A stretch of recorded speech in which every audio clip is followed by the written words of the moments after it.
And on the 8th day, God looked down on his planned paradise and said, I need a caretaker.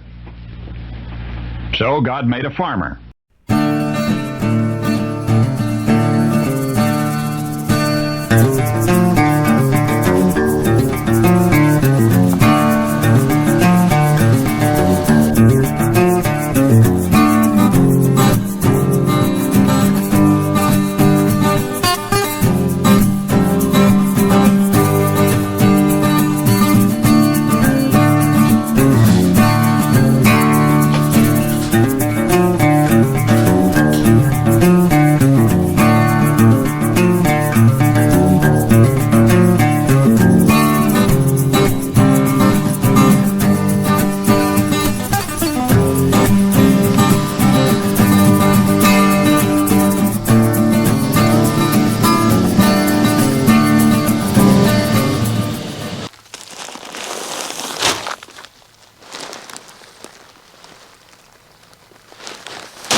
Howdy folks, Darren here, Cross Timbers Farm. Welcome to 8th Day Chronicles.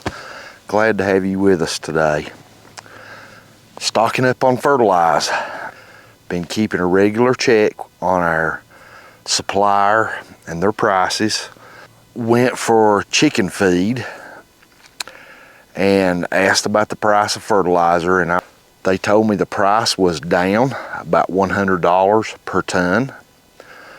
And they had in stock the grade of fertilizer that I needed. So when I picked up chicken feed, I also loaded up about half my truck bed with fertilizer. Never too early to start preparing for hay season. We've been working on our hay fields all winter. Not every day, but almost weekly, at least one day a week doing something. We have limed, frost seeded, and done soil samples, soil tests, lots of different things. We have fixed humps and holes and ditches and all sorts of things in our hay fields, laying a good foundation for 2024 hay season. Beautiful day here on the farm. Taking a break here, sitting on the tailgate. Just got done unloading our round one of, well, actually that's round two of some fertilizer. We got some more in a different spot in the barn. The last video we did about hay equipment, small hay equipment for small farms. Thinking about the expense of all that hay equipment. Investing that much money in all that equipment. And that's all good and well if you need that equipment. You can find it on the used market, or if you're buying new, whatever the case may be. I have seen in the past some people with a brand new $25,000 square baler out in their field baling hay that I don't think I would really call hay. I would have called that they were baling weeds. If you're going to spend that kind of money, you owe it to yourself and to your investment to be making the very best hay you can with that good equipment. If you have the finest equipment in the world and you're baling absolute junk hay, in my opinion, you should have just went and bought yourself a fishing boat and went fishing. I see so many people, as my daily routine takes me through the countryside to different places, whether I'm going on a trip with my wife somewhere or whatever, and you see people during the appropriate time of year in a hay field, and they're going along with a brand new disc mower or a drum mower, whatever the case may be, and you think, wow, they're really spending diesel fuel bill and their time and effort and their equipment purchases to cut down all that goldenrod and bale it or all that buttercup, or whatever the case may be, milkweed. If you're going to go the route to invest in hay equipment for your small farm, it makes absolutely no sense. What's the old saying? You can't make a silk purse out of a sow's ear. No matter how good your equipment is and how expensive and how much money you've sunk into it, the end result in your hay bale, that equipment is not going to make the quality of your hay. It's going to make the quality of the packaging, but not the hay. You need to evaluate your hay fields. Go through and look. We done a series on a test plot series. And if you haven't watched that, I'd encourage you to go back and look at some of that in our playlist. Evaluate your hay fields. Do soil samples, soil samples, soil samples. Can't stress that enough. Know what's in your dirt. Know about life in your soil. Know about biomass. Know about cool season grasses, warm season grasses, whatever you need for your area. All the money seems spent on hay equipment and very little regard for what's actually in your field, what you're going to be using that equipment on. Strive to make the very best hay you can make, and that starts here in the field. We work at our hay year-round. I see people, not everyone, but I routinely see people cutting hay. And again, I don't know that I'd call it hay.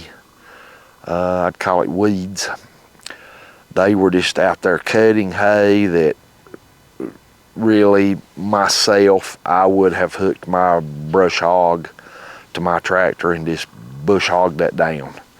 It was junk. It was nothing but a field of weeds, field of milkweed, thistle, you name it. It was about there, and I've seen people cutting and baling that stuff.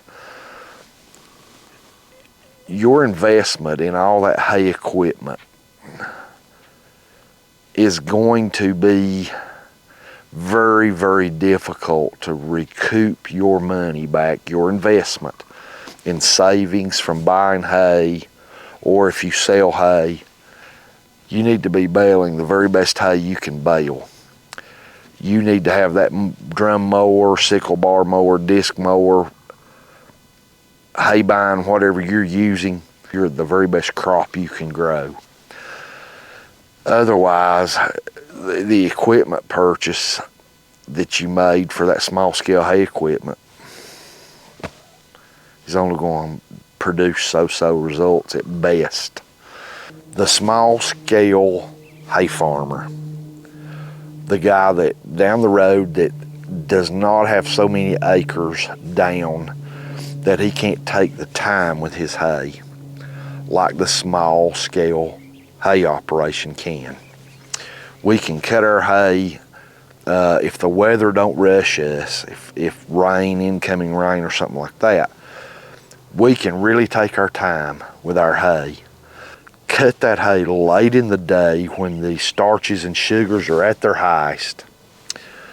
If you've got hundreds upon hundreds of acres to cut, you got to start cutting in the morning. You can't just cut in the evening. You'll never get done. A small scale farmer can cut his hay at the prime time. He can ted that hay at the prime time and ted it more gently and slower. he can has time to allow that hay to reach the premium moisture content level, and then he can go back and bale that hay when it is at its prime, not only in the growth stage but in the harvest stage. When you have cut that hay, baling your hay at the proper harvest stage is very important, in my opinion, just as important as cutting it at the proper growth stage. It's a totality of the circumstances, and I think you will only get those specific attention to details, minute details, with a small scale hay farmer. That's where you're going to get it. And if you're a horse owner or goat owner, let's just say a hay buyer, if you're a hay buyer, you should be searching out those small scale hay operations. That's where you're going to get some hay that is dynamite, out of this world good. I think the attention to detail of the small family farm is second to none when it comes to hay. I think you're going to get the highest quality, best value for hay that you can. And talk to your farmer about hay. If they're not passionate about their hay, go somewhere else. Someone that's passionate about what they're doing is really going to sink the time and the effort and the investment into making the best quality product they can. As a hay buyer, you need to be very cautious of buying hay. Been there, done that. Not using due diligence. Ending up with some hay that was fit for mulch, and that's about it. If I have a new potential customer come to my farm and inquire about hay, and they inquire that they usually buy X amount of hay and it's a substantial amount, I have no problems of them coming by my farm, walking out and looking at our hay fields, and if the hay's already been cut, giving them a bale of hay. Say, here, take this bale of hay home, feed it to your horses, go through this bale of hay, and call me when you're done with this hay and let me know what you think. If you are a very motivated horse enthusiast or livestock enthusiast, and you go to great pains with your animals, you should be searching out the highest quality hay you can buy. There's a lot of hay out there that's a bale of weeds. Search out someone that is passionate about their hay, that work diligently in their hay. As a buyer, when you find that premium quality hay, you should be willing to pay a fair price for it too. The farmer that's out here mowing down milkweed and ragweed and thistle and horse nettle all in their hay, when you find premium quality hay, be prepared to pay that farmer for his work, his sweat equity in that hay, because if he has a high quality premium bale of hay, there is a lot of sweat equity into that hay and a lot of expense of soil preparation, weed control, all sorts of things, not to mention his equipment that baled that so nicely in that package. It's mid-February, and time to cut hay is coming quickly. You'd be shocked how fast March, April, and into May time will fly by. We have our hay season began in January. Not cutting or baling or the harvest part of it, but our hay season began in January with liming and fixing places in our hay field, and we frost seeded Orchard Timothy and a red clover mix, and today we've been stockpiling fertilizer. Hay season is in low gear. We're not in high gear. High gear don't come till we start cutting, but hay season nonetheless is rolling along for us. I encourage you as a hay buyer to search out a hay farmer that gives a flip about his hay, and your horses and goats and sheep and cows will sure appreciate your diligence in searching out good hay as well. Thanks for being with us today here on the farm. We really appreciate it. Pray that God blesses you and your family. We pray that you have a fantastic day.